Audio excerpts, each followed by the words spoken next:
నమస్తే. నా పేరు శ్రీదేవి గుదిమెళ్ళ. నేను ఒక టీచర్ని.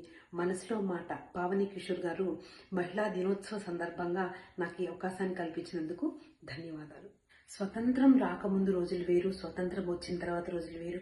ఆ రోజుల్లో ఆడవాళ్ళు ఎంత కష్టపడ్డారో కదా.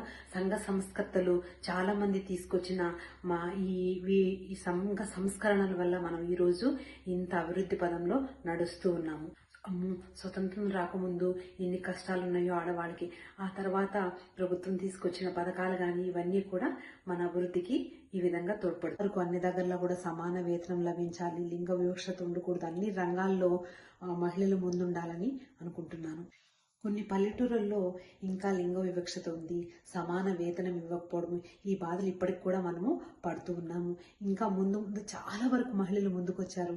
ఇంకా పోను మహిళలు ఇంకా అన్ని రంగాల్లో ముందుకొస్తారని భావిస్తున్నాను. స్వతంత్ర దినోత్సవం అప్పుడు ఈ వివక్షత కానీ, చదువుకున్న లిటరసీ కూడా చాలా తక్కువ ఉండేది. దానివల్ల గవర్నమెంట్ అనేక పథకాలు ప్రవేశపెట్టింది.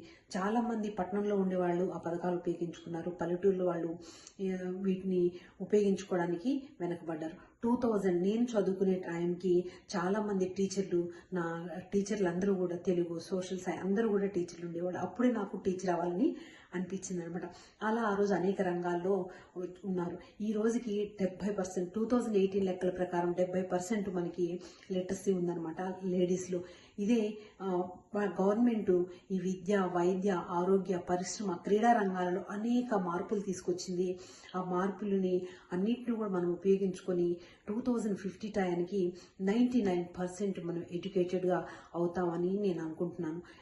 ఈ గవర్నమెంట్ అనేక పథకాలు ప్రవేశపెట్టింది కానీ అది చాలా మంది దగ్గరికి రావట్లేదు, అందుబాటులో ఉండట్లేదు. ఆ అందుబాటులో ఉండడానికి ప్రతి వీధి వాడవాడికి మనకి ఇప్పుడు ఇంత ఈ టెలివిజన్ రంగం అవన్నీ వచ్చిన తర్వాత ఏవి ఎక్కడున్నాయో మనకి ఈజీగా తెలుస్తున్నాయి. మనం చేసే ఈ ఇన్స్టాలు వీటన్నిటి ద్వారా కూడా మనం అనేక రకాలుగా తెలుసుకుంటూ ఉన్నాము. చిటికలో మన సమాచారం మన కళ్ళ ముందు ఉంటుంది.